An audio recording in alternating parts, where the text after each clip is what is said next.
After 2.5 years of brutal civil war, a concession from the Syrian president. He says he will hand over his chemical weapons, but there are strings attached.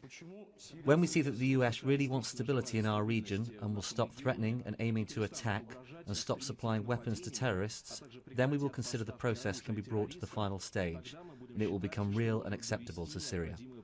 The details of how the weapons will be decommissioned are being chewed over by delegations from Russia and the US, based on proposals from Moscow. America's chief diplomat was careful to attribute ownership and warn against stalling tactics. Expectations are high.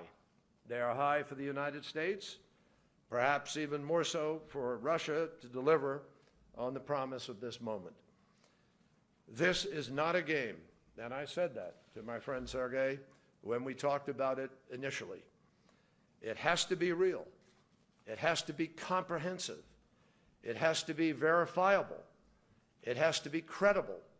It has to be timely and implemented in a timely fashion. And finally, there ought to be consequences if it doesn't take place. But his Russian counterpart said the process mustn't be rushed. These documents have been officially tabled by Damascus, and we'll have to look at them with the participation of experts who are all qualified to work further on this in strict compliance with the rules established by the Organisation for the Prohibition of Chemical Weapons.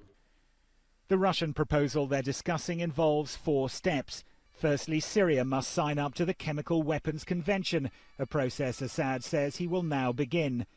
Then Syria would have to formally declare its chemical weapons production and stockpiles. Next, inspectors, perhaps a joint Russian-American team, would visit the sites.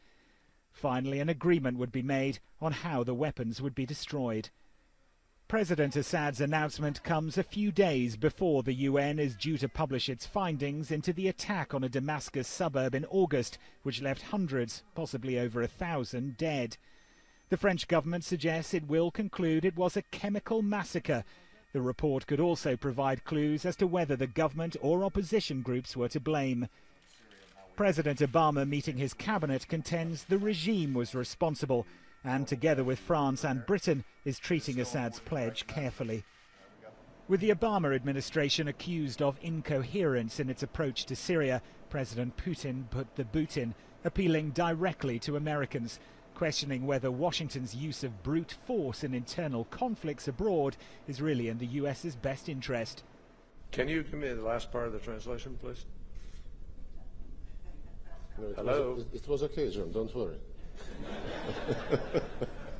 You want me to take your word for it? It's a little early for that. Okay. The two countries discussing the detail hardly see eye to eye over Syria, which prompted some banter about trust. But although the door has opened a crack, the task ahead of tracking and destroying the weapons in the midst of a conventionally fought civil war is enormous.